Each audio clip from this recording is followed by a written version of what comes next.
Olá, Constelação! Sejam todos muito bem-vindos. Espero que tenham tido uma excelente semana. A pauta do nosso programa de hoje ainda é o encerramento daquela pendência, daquela enquete que eu fiz com vocês lá no programa 2, que eu perguntei o seguinte: você acredita em vida após a morte? Sim ou não? E por quê? Só que eu também quero antes te convidar a pensar o que é vida? O que é estar vivo, assim como o que é a morte? Já parou para pensar nessas questões? Que nós estamos vivos, não tem a menor dúvida. Nós, os cachorrinhos, gatinhos, as árvores, todos estão vivos, isso é certo, né? Mas e se eu te perguntar o seguinte? Se eu te perguntar uma árvore que vira madeira, que vira uma bandeja, ou até mesmo essa mesa que eu estou usando aqui, né, pra gente, e mais tarde ela pode vir a virar lenha para uma fogueira. Essa árvore, ela está viva ou não? Pensa bem nisso, né? E o que é que define a vida? Como que a gente pode dizer que uma coisa está viva e outra coisa não está?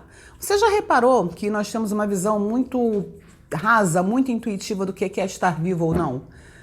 É claro que biologicamente há formas que a gente identifica várias características comuns a todos os organismos vivos que a gente conhece, tais como metabolismo, reprodução, organização e por aí vai.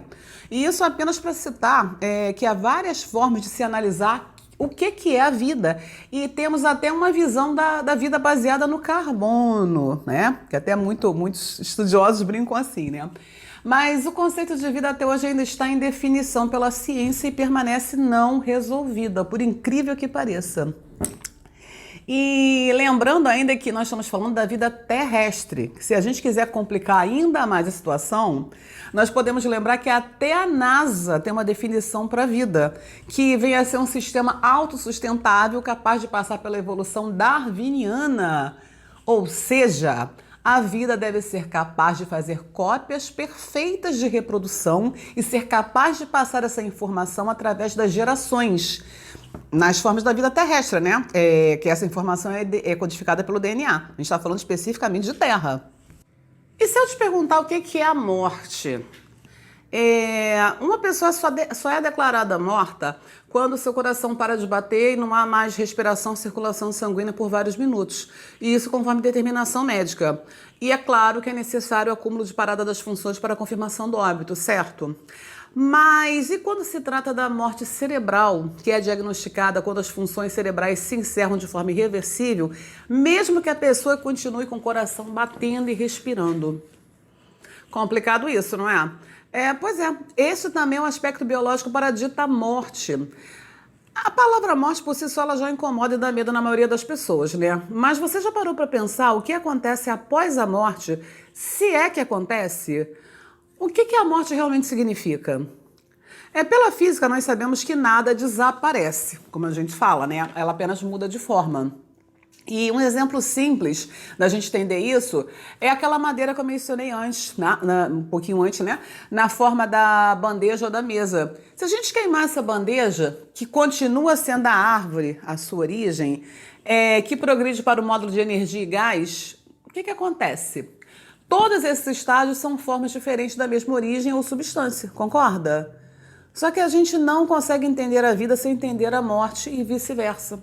Não tem como a gente dissociar isso. No processo chamado vida, tem um coadjuvante chamado de alma, que tem um papel fundamental decisivo nessa história, pois é ela que vitaliza o nosso corpo. Quando a gente menciona a morte, na verdade, a gente fala da separação do corpo e da alma. Entretanto, a alma ela continua a viver, só que abrindo mão desse casulo de carne, dessa roupinha que a gente usa, né? Acho que a gente confunde achando que é a gente, né? O qual a gente chama de corpo. E na sua original forma, ela é livre das limitações desse corpo aqui, tá? A alma, ela nunca desaparece, porque ela está conectada com Deus, ou com a centelha divina, com a luz interior, com a grande chama, como você queira interpretar, tá? Porém, ele é o nosso grande doador da vida, e é imortal. Todo mundo sabe disso. A fonte de energia é infindável. Só que a alma ela não sente dor, ela não adoece da mesma forma que o corpo. Ela é totalmente espiritual. Ela só deixa o corpo e muda para uma outra forma. Muitas pessoas não compreendem ou aceitam isso, mas aqui exatamente a menção da madeira que eu fiz instantes atrás. Da madeira, da bandeja, por aí vai, tá? Embora a morte do corpo represente a elevação da alma para o nível mais alto, mesmo assim a gente sabe que continua sendo uma situação dolorosa para quem fica e pode ser vista como uma experiência profundamente devastadora e difícil. Para quem tá aqui, né? Isso é muito complicado. Mas aqui eu vou fazer o seguinte, eu não vou entrar a fundo nessa questão da tristeza de luto, tá? Após toda essa explanação, eu concluo que quando pergunto se você acredita em vida após a morte, sim ou não, é para te apresentar uma terceira via. O que eu não acredito é na morte. É simples assim.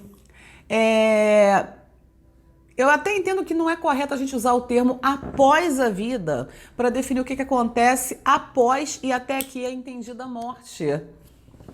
A gente não sabe ainda. Quando a gente fala após a vida, dá para entender que é uma separação, um encerramento, um game over, o que não é verdade, tá? A dita morte, na forma que a gente conhece, ou que a gente prefere conhecer, ela é, na verdade, uma continuação da vida como a conhecemos, só que numa nova forma mais elevada, livre das limitações do corpo. Na mesma forma que eu te dei o exemplo da madeira, né? É a vida sem limites, é uma expansão, uma grandiosidade, uma leveza inimagináveis. Eu sei disso porque eu já estive lá dando uma visitadinha alguns anos atrás, nesse cenário, aquela experiência de quase morte, né? Mas é claro que hoje eu tô aqui de verdade, vestidinha com meu casulo de carne, tá? Não tem nada diferente não, tá? Até porque sem o nosso casulo de carne, ele é o nosso equipamento necessário para esse estágio da vida. Senão a gente não se entenderia, não é? Com esse meu ponto de vista e entendimento desses itens, eu espero ter colaborado com você para que você tenha um novo horizonte, olhar sobre a dupla vida e morte. E assim, de alguma forma, trazer mais conforto ao coração, né, da gente, né? Então é isso, gente. Então é isso, tá? E se você quiser receber o conteúdo desse programa ou da semana passada, que eu apresentei o espaço para se implantar ou retirar os novos e antigos hábitos, envie um e-mail pra gente no endereço que tá aqui embaixo, ok? Então, muito obrigada, tá? Excelente semana para você. E gostando, tá? Curte o nosso canal, se inscreve, indica pros amigos, ok? Muito obrigada. Excelente semana. Namastê e Jai Gurudeva. Até a próxima.